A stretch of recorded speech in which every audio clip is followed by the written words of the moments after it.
Hello students, આપણે આજે તમારા સેમ 5માં ઇલેક્ટિવ સબ્જેક્ટ તરીકે ઇન્સ્ટ્રુમેન્ટ છે પેપર, બરાબર.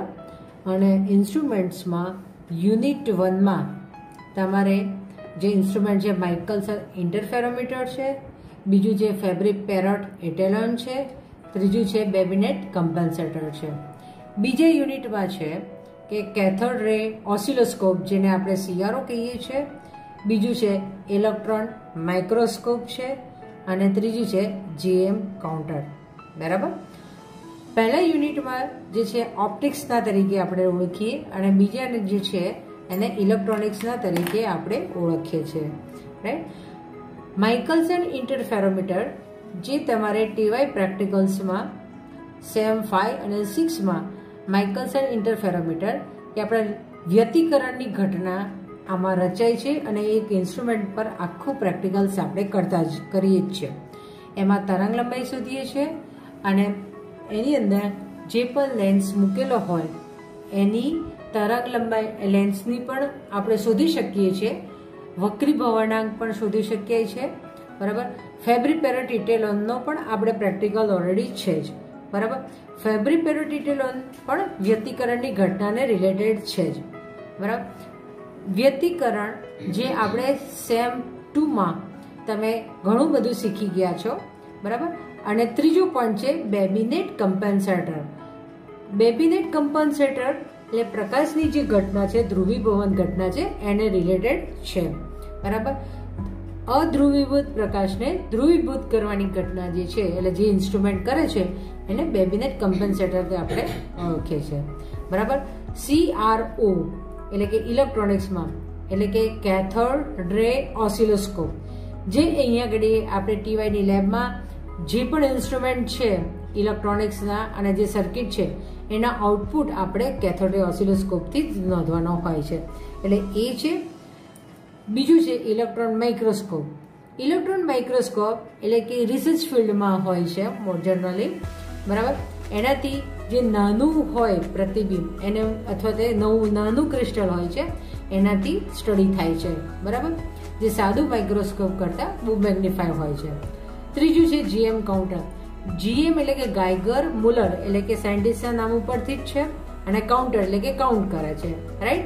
અને એ પણ જે પ્રેક્ટિકલ્સ છે તમારે સેમ 5માં પણ છે અને 6માં પણ છે, એ આપણે પ્રેક્ટિકલ પણ છે, બરાબર. પણ હાલ આપણે સેમ 5નું ઇન્સ્ટ્રુમેન્ટ આપણે આ સબ્જેક્ટ છે. હવે આ બધામાં આપણે સૌથી પહેલા આપણે લઈશું કે બેબિનેટ કમ્પેન્સેટર, બરાબર. બેબિનેટ કમ્પેન્સેટર. બેબિનેટ કમ્પેન્સેટરમાં કે મેં તમને વાત કરી એમાં કે અધ્રુવીભૂત પ્રકાશને ધ્રુવીભૂત બનાવે છે, બરાબર. જનરલી આપણે નેક્સ્ટ યરમાં કે આ જે ધ્રુવીભવનનો પોર્શન તમે બધાએ કદાચ ઓપ્શનમાં કર્યો હોય, પણ અહીંયા ઘડી એનો યુઝ છે જ. હવે એનું તમને થોડુંક બેઝિક કન્સેપ્ટ આપી દઉં કે અહીંથી પ્રકાશનું કિરણ તમે આપાત કરો છો આ સ્ફટિક પર, બરાબર. ધ્રુવી એટલે હું તમને અત્યારે સમજાવવા માંગુ છું કે અધ્રુવીભૂતને ધ્રુવીભૂતમાં કેવી રીતે ફેરવાય છે. કે કોઈ એક ક્રિસ્ટલ છે, કોઈ નહીં પણ એના પર્ટિક્યુલર જે પોલરાઇડ છે, નિકોલ પ્રિઝમ છે, એ પ્રિઝમ ઉપર જ એવા જે સ્ફટિકથી બનેલો હોય એ સ્ફટિક પર તમે પ્રકાશનું કિરણ આપાત કરો છો. જો આ મેં દોરેલી છે, અક્ષ દોરી છે, અક્ષને લંબ ના હોવું જોઈએ, અક્ષને અમુક ખૂણે જ આપાત થાય તો જ એ આપણને બે કિરણો જોવા મળે. જો અક્ષને લંબ અથવા અક્ષને સમાંતર હોય તો એ સીધું આપણને બે કિરણો જોવા મળે નહીં. એક કિરણને સામાન્ય કિરણ કહીએ છીએ અને બીજા કિરણને અસામાન્ય. એટલે સામાન્ય કિરણને ઓર્ડિનરી રેઝ અને ઈને એક્સ્ટ્રા ઓર્ડિનરી રેઝ તરીકે. એટલે કે જ્યારે પ્રકાશનું સામાન્ય કિરણ અક્ષને કોઈ ખૂણે આપાત કરતા તેને બહાર આપણને બે કિરણોમાં વિભાજિત જોવા મળે છે, તેને દ્વિવક્રીભવન પણ કહેવામાં આવે છે. એકને શું કહો છો તમે? સામાન્ય કિરણ, અને બીજાને અસામાન્ય કિરણ. તો અહીંયા ઘડી ઇન્સ્ટ્રુમેન્ટ આપણે સ્ફટિકથી આપણે નિકોલ પ્રિઝમ પોલરાઇઝથી આપણે આ કિરણો મેળવીએ છીએ. એને શું કહેવાય? દ્વિવક્રીભવન કહેવાય છે. બરાબર. હવે આપણે અહીંયા આગળ જે બેબીનેટ કમ્પન્સેટર જે ઇન્સ્ટ્રુમેન્ટ છે એ આ જ સાધન ઉપર એ કાર્ય કરે છે. બરાબર. હવે આપણે એને સ્ટાર્ટિંગમાં કરીએ કે બેબીનેટ કમ્પન્સેટર અને સોલિડ કમ્પન્સેટર એ બે સેમ રચના જ છે. ખાલી અહીંયા આગળ શું છે? આ બે લેયર છે. બરાબર. આ ટપકા બધે હોય છે કે એટલે આ તો જુદું જુદું દર્શાવવા માટે લાઇનિંગો દોરી છે. બરાબર. અહીંયા આગળ આપણે કહીએ કે ઓપ્ટિકલ ઘટનાઓના અભ્યાસમાં ઘણી વખત દીર્ઘવૃત્ત ધ્રુવીભૂત પ્રકાશના ઉત્પાદન અને વિશ્લેષણ માટે પરિવર્તનશીલ જાડાઈ વાળી સ્ફટિક પ્લેટનો ઉપયોગી નીવડે છે. ઓપ્ટિકલ અક્ષને સમાંતર કાપેલો ફલકો અથવા કે ફેસીસ એટલે કે આ લાઈન બરાબર મળી આવેલી પ્લેટ બેબીનેટ નામના સાયન્ટિસ્ટે શોધી હતી અથવા બનાવી હતી. તેને બેબીનેટ કમ્પન્સેટર તરીકે ઓળખાય છે. તે કમ્પન્સેટરની આકૃતિમાં દર્શાવ્યા પ્રમાણે ઘણા નાના કોણવાળી બને તેમ કાપેલા બે ફાચર. નાનો કોણ એટલે કે આ કોણ બહુ નાનો બને એવી ફાચર આકારનો પ્રિઝમનો એટલે કે આ ત્રિકોણાકાર અને આ ત્રિકોણાકાર બને પ્રિઝમનું બનેલું છે. તેની બે ઓપ્ટિકલ અક્ષો એટલે કે આની આ પ્રિઝમની અને આની આ પ્રિઝમની ઓપ્ટિકલ અક્ષો તેની બે વક્રીભવન કોણ ધારો એટલે કે આ એટલે કે રિફ્રેક્ટિંગ એજિંગ ને અનુક્રમે સમાંતર એટલે કે સમાંતર અને લંબ હોય છે. બરાબર. એ એની રચના થઈ. ફરીથી થોડી કે નાના કોણવાળા બનેલા ફાચર આકારનું પ્રિઝમનું બનેલું હોય છે. તેને બે ઓપ્ટિકલ અક્ષો તેના બે વક્રીભવનકારક ધારો અનુક્રમે સમાંતર અને લંબ એટલે કે ઉપરથી એવી રીતે હોય છે. તે રચનાને બેબીનેટ કમ્પન્સેટરની રચના છે. હવે કાર્ય કે જો તલ ધ્રુવીભૂત પ્રકાશ તેનું કંપન તલ ઓપ્ટિક અક્ષ સાથે કોઈ ગમે તે કોણ થીટા બનાવે અને આ કમ્પન્સેટર પર લંબ દિશામાં આપાત થાય તો પ્રકાશના ઘટકો વહેંચાઈ જાય છે. જો એવી રીતે. બરાબર. પહેલા સ્ફટિકમાં ઓપ્ટિકલ અક્ષ સમાંતર ઈ અક્ષ ઘટક તે પોતે બીજા સ્ફટિકમાં પહોંચે ત્યાં સુધી ઓ ઘટક કરતા વધારે ધીમી મુસાફરી કરે છે. એટલે કે કારણ કે કમ્પન્સેટર એ કોનો બનેલો છે? ક્વાર્ટ્ઝનો બનેલો હોય છે. એટલે કમ્પન્સેટર કોનો બનેલો હોય? ક્વાર્ટ્ઝનો. ફરીથી જે કાર્ય એટલે એનું કાર્ય શું છે કે જો તલ ધ્રુવીભૂત પ્રકાશ તેનું કંપન તલ ઓપ્ટિકલ અક્ષ સાથે કોઈ ગમે તે એક ખૂણે બનાવે તો આ કમ્પન્સેટર લંબ દિશામાં આપાત થાય તો પ્રકાશ બે ઘટકોમાં વહેંચાઈ જશે. પહેલા સ્ફટિકમાં ઓપ્ટિકલ અક્ષને સમાંતર ઈ ઘટક તે બીજા સ્ફટિકમાં પહોંચે ત્યાં સુધી ઓ ઘટક કરતા વધારે ધીમે મુસાફરી કરે છે. કારણ કે તે કમ્પન્સેટર ક્વાર્ટ્ઝનો બનેલો હોય છે. બરાબર. આ બિંદુ પર ઈ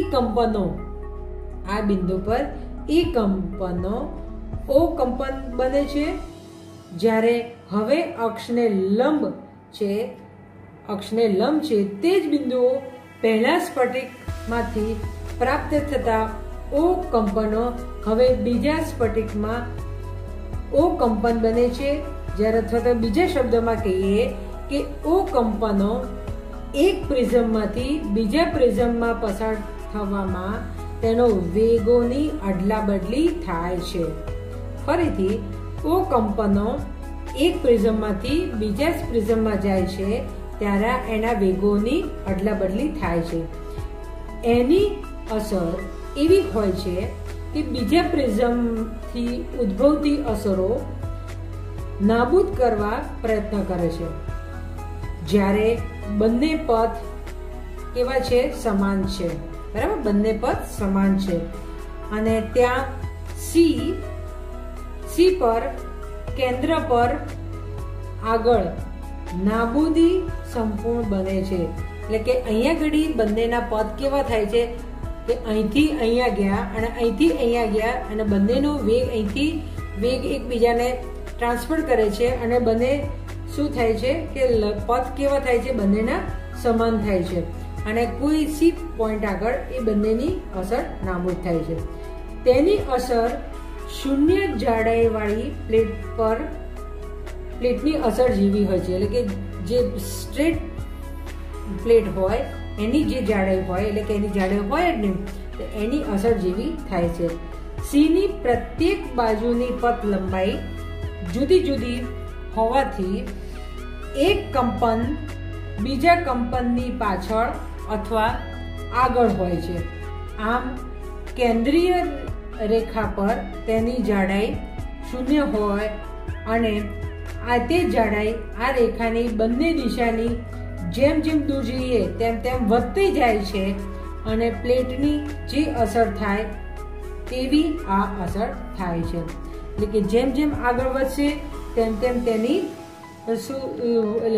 દૂર જઈએ એમ તેની અસર વધતી જાય છે અને પ્લેટની અસર એટલે કે જે પ્લેટ હોય એમાં જાડાઈ કેવી હોય? શૂન્ય હોય. બરાબર, એટલે કે એ વચ્ચેનું અંતર બરાબર એ શૂન્ય હોય એટલે કે એના જેવી જ અસર જોવા મળે, એટલે કે એનાથી બહુ ફેર પડતો નથી.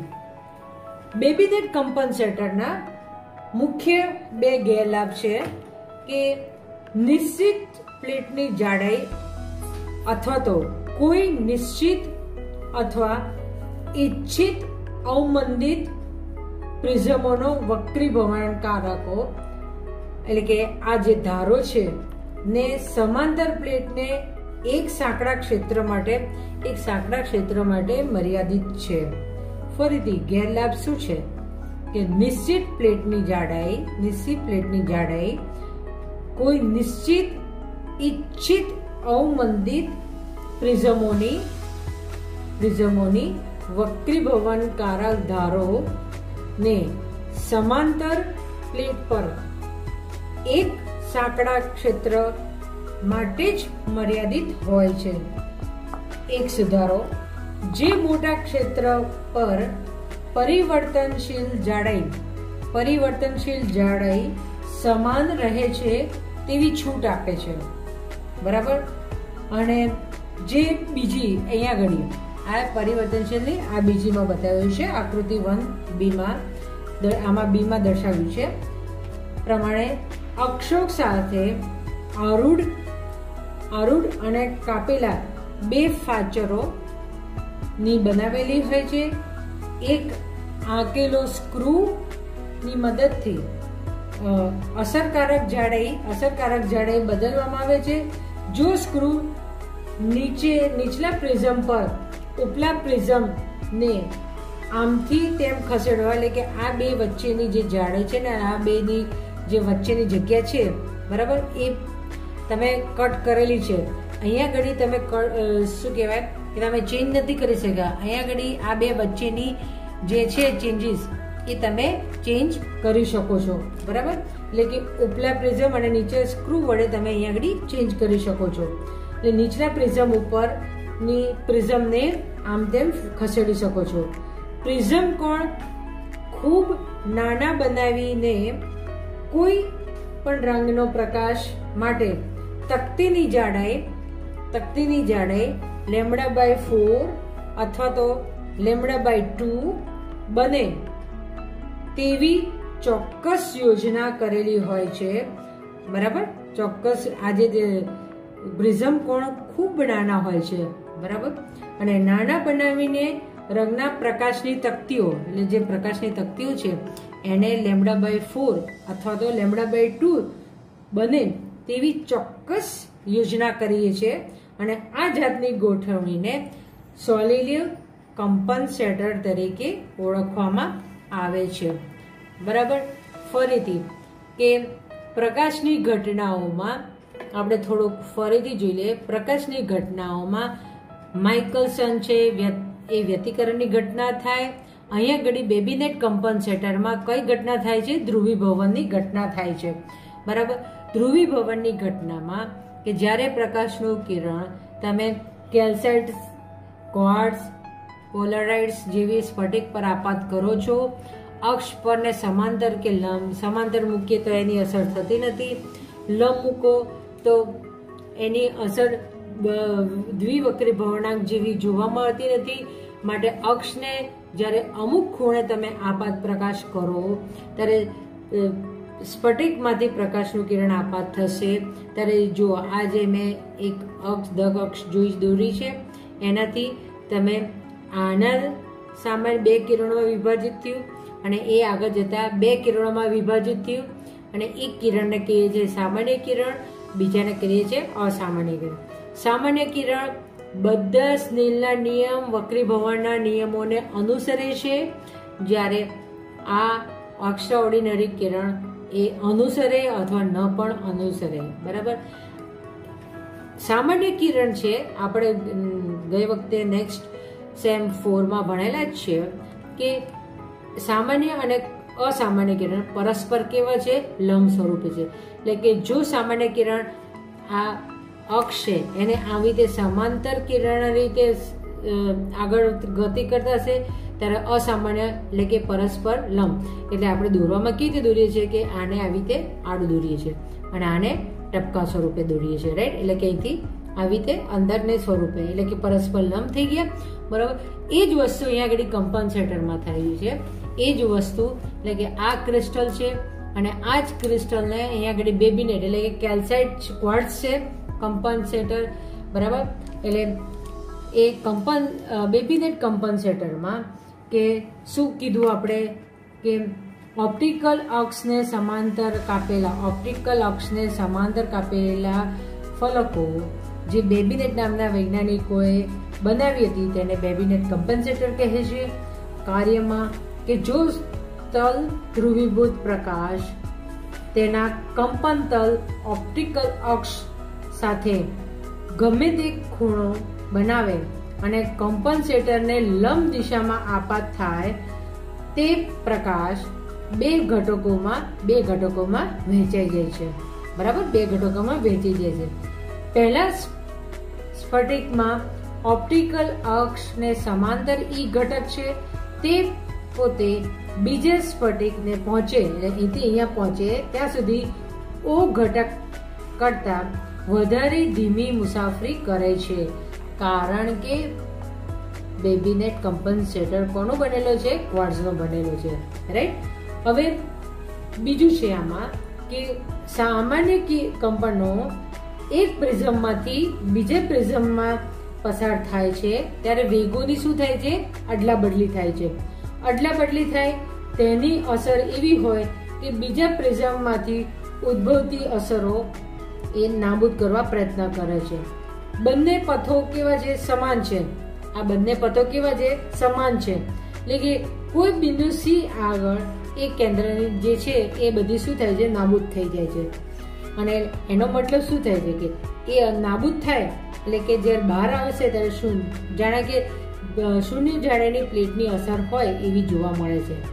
અને સીની પ્રત્યેક બાજુએ પથ લંબાઈ જુદી હોવાથી એક કંપન બીજા કંપનની પાછળ અથવા આગળ હોય છે. આમ કેન્દ્રીય રેખા પર શૂન્ય જાડાઈ હોય અને તે જાડાઈ રેખા બંને દિશામાં જેમ જેમ દૂર દૂર જઈએ તેમ તેમ વધતી જાય છે અને પ્લેટની અસર થાય તેવી આ અસર જોવા મળે છે. બેબીનેટ કમ્પન્સેટરના મુખ્ય ગેરલાભ એ છે કે નિશ્ચિત પ્લેટ જાડાઈ અથવા એટલે કે આની જાડાઈ, આ બંનેની જાડાઈ અને ખૂણા કેવા હોવા જોઈએ? સેમ હોવા જોઈએ, બરાબર. ઈચ્છિત એટલે કે આપણે ઈચ્છીએ કે આટલું જ જોઈએ તે એ પ્રમાણે મળી ના શકે, બરાબર. તો એની જગ્યાએ કે સોલેનોઇડમાં કે એવી રીતે બનાવેલું હોય છે કે કાપેલી જે ફાચરો છે એટલે કે આ જે કટ કરેલું છે એમાં એક સ્ક્રૂ મૂકવામાં આવે છે. સ્ક્રૂની અસરકારક જાડાઈને લીધે બદલીને કે નીચેલો પ્રિઝમ છે એટલે કે આ પ્રિઝમની જાડાઈ તમે આમથી તેમ ઉપરનો તો ફિક્સ હોય પણ નીચેનો પ્રિઝમ શું કરે છે કે આપણે ફેરવી શકીએ છીએ, બરાબર. અને આ પ્રિઝમ કોણ છે એ ખૂબ નાનો હોય બનાવીને કોઈ એક રંગનો પ્રકાશને આપણે તકતીની જાડાઈ, જેને તકતીની જાડાઈ λ/4 થાય અથવા કે λ/2 બને તેવી ચોક્કસ યોજના એટલે સ્ક્રૂથી દ્વારા આપણે આની જે જાડાઈ છે એ તમે બદલી શકો છો. અને એ જાડાઈને આપણે સોલેનોઇડ કમ્પન્સેટર કહીએ છીએ. Okay, right. કે બેબીનેટ કમ્પન્સેટરના ગુણધર્મ સારી રીતે દર્શાવી શકાય તે માટે આકૃતિમાં દર્શાવ્યા મુજબ અહીંયા ઘડી S છે એટલે કે કાર્બન આર્ક લેમ્પ, અહીંયા ઘડી લેમ્પ છે. કાર્બન આર્ક લેમ્પમાંથી મળતા પ્રકાશના કિરણો, આ લેન્સ શેનો ઉપયોગ થાય કે લેન્સ તો કે સમાંતર કિરણો, આ જે પણ મૂકીએ ઓપ્ટિક્સ એના પર સમાંતર કિરણો આપાત થાય એટલા માટે લેન્સ મૂકીએ. આને આપણે લેન્સ L1 કહીશું અને આને લેન્સ L2 કહીશું, બરાબર. લેન્સ L1 થી કાર્બન અર્કમાંથી આવતા પ્રકાશના કિરણો એટલે કે અહીંથી આવી જે રેઝ આવે એને સમાંતર જે નિકોલ પ્રિઝમ પર પડે એટલે કે કાર્બન અર્ક લેમ્પમાંથી મળતા પ્રકાશનો એક નિકોલ પ્રિઝમ N1 વડે N1 N2 અહીંયા આગળ C લખીએ અને અહીંયા L2, ઓકે. અને અહીંયા આગળ M અને N, રાઈટ. કાર્બન અર્ક લેમ્પમાંથી મળતા પ્રકાશને એક નિકોલ પ્રિઝમ N1 વડે વક્રીભૂત કરવામાં આવે છે. એક કમ્પન્સેટર C ને તેની દિશા સ્થિત N1 સાથે એટલે કે આની સાથે કેટલા ખૂણો કે 45 ડિગ્રીનો કોણ બનાવે તેવી રીતે ગોઠવવામાં આવ્યું છે. અને તેનું પ્રતિબિંબ લેન્સ L2 વડે એક પડદા M1 M2 પર ફોકસ કરવામાં આવે છે. એ વખતે નિકોલ પ્રિઝમ N2 મૂકવામાં આવતો નથી. કમ્પન્સેટર પર અસરકારક રીતે પરિવર્તનશીલ જાડાઈ હોવાને કારણે આકૃતિ 2 માં દર્શાવ્યા મુજબ પડદા પર પડતો પ્રકાશ N2 થી દૂર કર્યો હોય ત્યારે ધ્રુવીભૂત પ્રકાશ હશે, બરાબર. જો એક બીજો નિકોલ પ્રિઝમને N2 પર મૂકવામાં આવે અને તેની દિશા સ્થિતિ તલ ધ્રુવીભવન ક્ષેત્રના એક સેટને દાખલા તરીકે આકૃતિમાં દર્શાવ્યા છે 1, 2 અને 3 વડે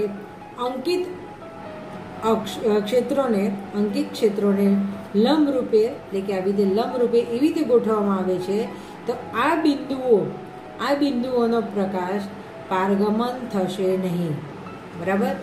આમ પડદા પર એકબીજાને સરખે અંતરે આવેલી સમાંતર અપ્રકાશિત બેન્ડનો એક સમૂહ પ્રાપ્ત થશે, બરાબર. એટલે કે આમાંથી જે મૂક્યું છે એવી રીતે મૂકીએ તો શું થાય કે અપ્રકાશિત જ બેન્ડ પ્રાપ્ત થાય.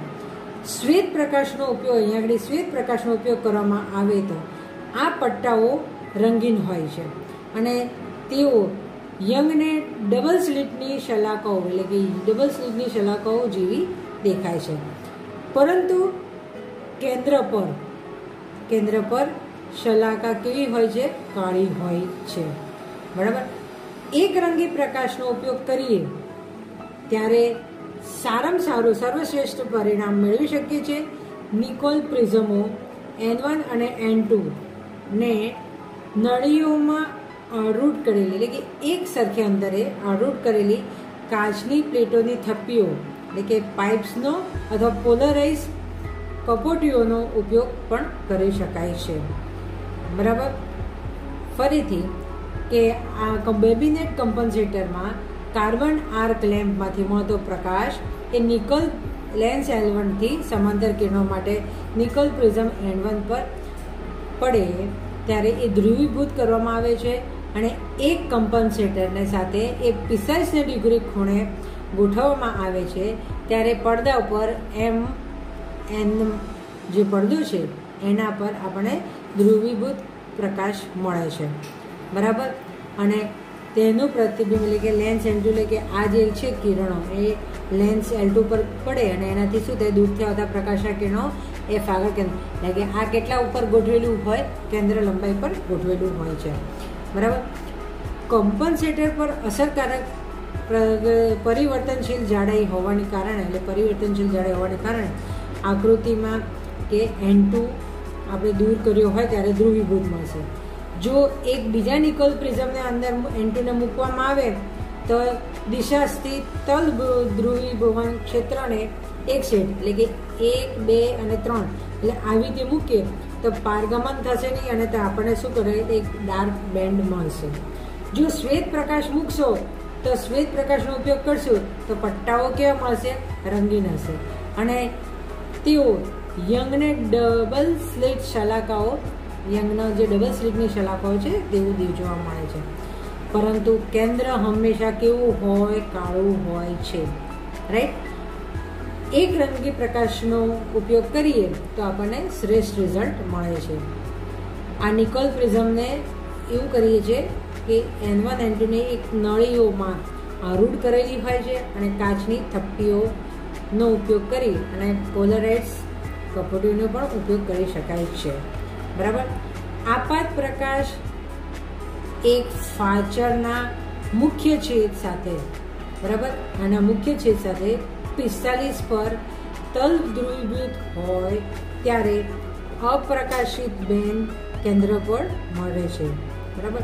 45ના ખૂણે હોય ત્યારે અહીંયા આગળ અપ્રકાશિત બેન્ડ જોવા મળે છે કેન્દ્ર. બરાબર. જો બીજી કોઈ જાતનો પ્રકાશ માટે અપ્રકાશિત બેન્ડના તેના સ્થાનમાંથી અપ્રકાશિતમાં વિસ્થાપિત થાય છે તો તેના પર પરસ્પર બે લંબ ઘટકો ફેઝ તફાવત હોવો જોઈએ. બરાબર. એટલે જો પ્રકાશિત હોય પ્રકાશ બરાબર તો પ્રકાશના બે પરસ્પર લંબ ઘટકો ફેઝ તફાવત હોવો જોઈએ. એનો અર્થ થાય છે પ્રકાશ ઓછે વત્તે અંશે દીર્ઘવૃત્તીય પ્રકાશ છે. 2πનો ફેઝ તફાવત એક આખી શલાકાને તદનુરૂપ હોવાથી શલાકાના આંશિક વિસ્થાપન પરથી વાસ્તવિક ફેઝનો આંશિક જે વિસ્થાપન થયું એટલે કે બીજો પ્રકાશ આપણે થોડુંક વિસ્થાપન થયું એટલે કે કેન્દ્ર અહીંથી અહીંયા ગયું તો એ જે ફેઝ થયો તો એ ફેઝનો આંશિક વિસ્થાપનથી તેનો સાચો વાસ્તવિક ફેઝ શોધી શકાય છે. આ માપણી કરવા માટે અપ્રકાશિત શલાકાઓ ખસીને કેન્દ્ર પર પાછી પ્રાપ્ત થાય છે ત્યાં સુધી સ્ક્રૂની મદદથી એક ફાચર પર બીજા ફાચરને ખસેડવામાં આવે છે. એટલે કે આ જેમ સોલેનોઇડમાં એક ફાચરને બીજા ફાચરને ખસેડવામાં આવે છે. બરાબર. એટલે કે સાચો વાસ્તવિક મેળવવા માટે. અને જે ફેઝ તફાવતનો ઘટાડો શું કરી શકાય છે કે શૂન્ય બનાવી શકાય છે. બરાબર. એટલે કે બીજો પ્રકાશ આપાત કરીએ એક રંગીન જગ્યાએ તો થોડું શું થાય છે, વિસ્થાપિત થાય અને એને પાછું લાવવા માટે આપણે પ્રયત્ન સ્ક્રૂની મદદથી કરીએ છીએ. બરાબર. એટલે કે ફાચરના આકારના જે છે સ્ક્રૂની મદદ સોલિનોઇડમાં મદદથી આપણે ખસેડી શકીએ છીએ તો એનો ફેઝ તફાવતનો ઘટાડો શૂન્ય કરી શકાય છે. બરાબર. હવે એને આ જે સોલેનોઇડનું જે છે બરાબર એનું કેલ્ક્યુલેશન્સ આપણે હવે લઈશું. બરાબર. એના માટે દીર્ઘવૃત્તીય કમ્પનસેટરમાં થતા દીર્ઘવૃત્તીય દોલનો એટલે કળા તફાવતમાં એક રંગી દીર્ઘવૃત્તીય પ્રકાશ આપાત કરતા બે ભાગમાં વહેંચે છે, જે આપણે બોલ્યા છે. અને એ બે ભાગ છે કે x = a sin omega T plus alpha, અને બીજું છે કે y = b sin omega T plus beta, અને ડેલ્ટા કો અથવા તો ડેલ કો એ 2π/λ h1 minus h2 ne minus no, બરાબર. જ્યાં અહીંયા આગળ ડેલ્ટા કહીએ અને જ્યાં delta = h1 minus h2 ne minus no, એટલે કે દગ પદ તફાવત છે, બરાબર. અહીંયા આગળ NO સામાન્યનો વક્રીભવનાંક છે, NE એટલે અસામાન્યનો વક્રીભવનાંક છે, બરાબર. HO અને H1 એ કમ્પનસેટરના ઉપરના ભાગની જાડાઈ છે, અને H2 એટલે કે કમ્પનસેટરના નીચેના ભાગની જાડાઈ છે. એટલે કે કુલ કળા તફાવત α minus બીટા પ્લસ ડેલ્ટા બરાબર m π, જ્યાં m = 0, 1, 2 વગેરે. α minus બીટા પ્લસ ડેલ્ટા = 0 હોય તો મધ્યનો પટ્ટો રચાય છે, બરાબર, 0 માટે. ઓકે, માઇન્ડમાં રાખો કે ફરીથી કે બે ભાગમાં વહેંચાય છે. આપણે વાત કરી એમાં x = a sin omega T plus alpha, y = b sin omega T plus beta, અને ડેલ્ટા = 2π/λ એટલે કે આપાત તરંગ લંબાઈ h1 minus h2 ne minus no. અહીંયા કેપિટલ NE ખાલી ફેર માટે લખ્યું છે, બાકી બીજું નથી. NE એટલે કે અસામાન્યનો વક્રીભવનાંક, NO એટલે સામાન્યનો વક્રીભવનાંક, H1 અને H2. H1 એટલે કે કમ્પનસેટરના ઉપરના ભાગની જાડાઈ, અને H2 = કમ્પનસેટરના નીચેના ભાગ. કુલ કળા તફાવત α minus beta plus delta m π છે, જ્યાં m = 1, 2, 3 જે કુલ કળા તફાવત છે. જ્યારે આ 0 થાય ત્યારે મધ્યમાના સ્થાનમાં રચાતા આપણને ધ્રુવીભવન છે, સોરી, બરાબર.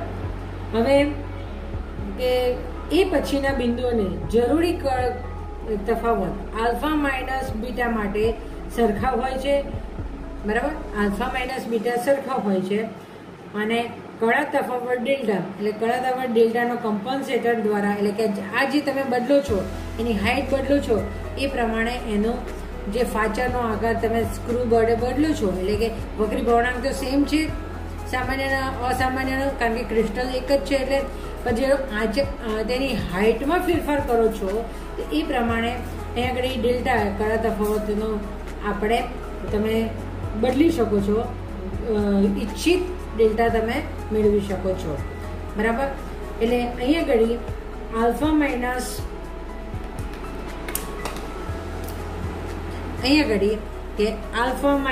Beta = π = x upon c, or α minus beta x π upon c થાય, બરાબર. c એ શું છે કે c એ 2c એ અંતર કમ્પનસેટર ભાગમાં 2π ક્રોસ વાયર દ્વારા, એટલે ક્રોસ વાયર દ્વારા એનો જે ચેન્જીસ કરવામાં આવે છે એ છે, બરાબર. હવે સ્થાન અને અક્ષોનું પ્રમાણ આપણે લઈએ. બીજો પોઈન્ટ છે એમાં કે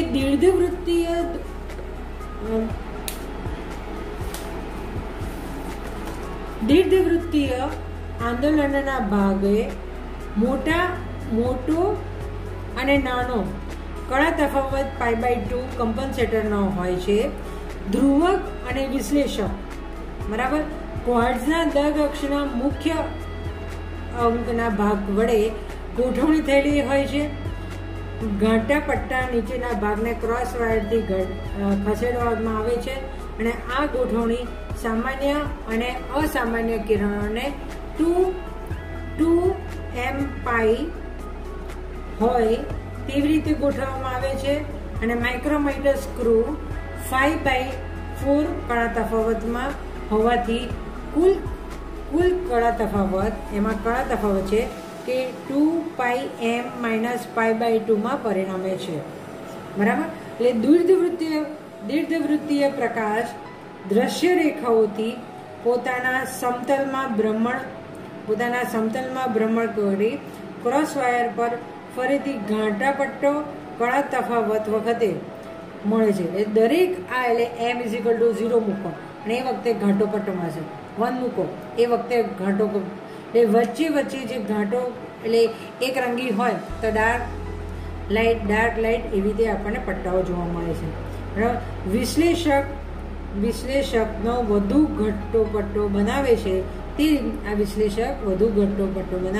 તે રીતે ગોઠવવામાં આવે છે. આ રચના બે ક્વાર્ટ્ઝના દગ અક્ષો દીર્ઘવૃત્તીય દોલનોની દિશામાં આપે છે. એટલે કે આનું 10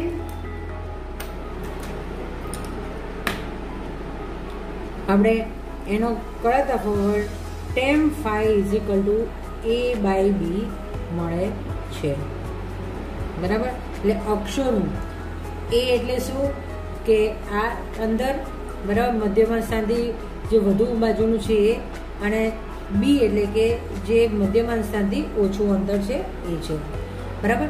આ એની થિયોરી છે ફરીથી, કે જ્યારે પણ એક રંગી દીર્ઘવૃત્તીય પ્રકાશ આપાત કરીએ છીએ ત્યારે બે ભાગમાં વહેંચાય છે. એમાં x = a sin ωt + alpha, y = b sin ωt plus, અને ડેલ્ટા છે 2π/λ h1 - h2 ne - n0, ne એટલે કે અસામાન્યનો વક્રી ભવાળાંક, એનો એટલે કે સામાન્યનો વક્રી ભવાળાંક જે બદલી નથી શકાતો. આ શું છે? આ હાઇટ છે કોની? કે ફાચરમાં ઉપરની જે છે જાડાઈ એની કમ્પન્સેટરની, અને ફાચરના નીચેના જાડાઈ છે એ કમ્પન્સેટરની છે. એટલે આપણે આ બદલી શકીએ છીએ. એટલે જો આપણે ડેલ્ટા બદલવો હોય તો આપણે શું બદલવું પડે કે એની હાઇટથી દ્વારા આપણે બદલી શકીએ છીએ, બરાબર. હવે એ માટે કે કળા તફાવત શું છે કે alpha minus beta, alpha minus beta plus delta. Alpha minus beta તમે બદલી નથી શકતા, બરાબર, એ સેમ જ છે. ખાલી બે જુદા જુદા લંબ તમે દીર્ઘવૃત્તીય પ્રકાશના બે ભાગમાં વહેંચેલો એ આલ્ફા અને બીટા જ છે ખાલી, એટલે તમે બદલી નહીં શકતા. અને રચાયેલું અને ડેલ્ટા એટલે કે એની હાઇટ પ્રમાણે તમે આ m π તમે બદલી શકો છો. m = 0 મૂકતા તમે મધ્યમાન સ્થાન મળશે, બરાબર. એટલે alpha minus beta plus delta = 0 થાય તો શું થાય કે મધ્યમાન સ્થાન થાય અને અપ્રકાશિત થશે, બરાબર. બીજું એમાં આવે છે કે નીચેના ભાગમાં માઇક્રોમીટર સ્ક્રૂને ફેરવી અને ઘાટો પટ્ટો મેળવવા માટે તેને ક્રોસ વાયર પર ગોઠવવામાં આવે છે. ત્યારે alpha minus beta by π = x/c, એટલે કે આ પાઈ આ બાજુ જાય એટલે આલ્ફા માઇનસ બીટા = x/c મળે છે. અને આ c શું છે? 2c અંતરે કમ્પન્સેટર ભાગ, જો માઇન્ડમાં રાખો, t/c અંતરે કમ્પન્સેટરનો જે ભાગ છે એ કળા તફાવત કેટલો હોય છે? 2π જેટલો હોય છે, રાઈટ. એટલે કે c એટલે લગભગ કેવો હોય? π જેટલો હોય એવું કહી શકાય, બરાબર. હવે સ્થાન અને અક્ષોનું પ્રમાણ, એટલે કે સ્થાન અને અક્ષોનું પ્રમાણ, કે દીર્ઘવૃત્તીય આંદોલનના ભાગે મોટો એટલે કે આ અને નાનો એટલે આ કળા તફાવત π/2 કમ્પન્સેટર હોય તો ધ્રુવક અને વિશ્લેષકના દગ અક્ષ મુખ્ય અક્ષ ભાગ વડે ગોઠવણી થયેલી હોય છે. ઘાટા પટ્ટા નીચેના ભાગના ક્રોસવાયર ખસેડતા ગોઠવણી વડે સામાન્ય અને અસામાન્ય કિરણોનો પદ તફાવત 2m π હોય છે. પણ સ્ક્રૂ વડે 5/4 કડા તફાવત મેળવીએ છીએ તો માટે આપણને 2πm - π/2 થી પરિણામી આની મદદથી પરિણામી શલાકાઓ મળે છે. દીર્ઘવૃત્તીય પ્રકાશના દ્રશ્ય રેખાઓ પોતાના સમતલને ભ્રમણ આપી ઘાટો પટ્ટો કડા તફાવતમાં મળે છે. વિશ્લેષક વધુ ઘાટો પટ્ટો બનાવે છે, તે જ રીતે ગોઠવણ કરવામાં આવે છે.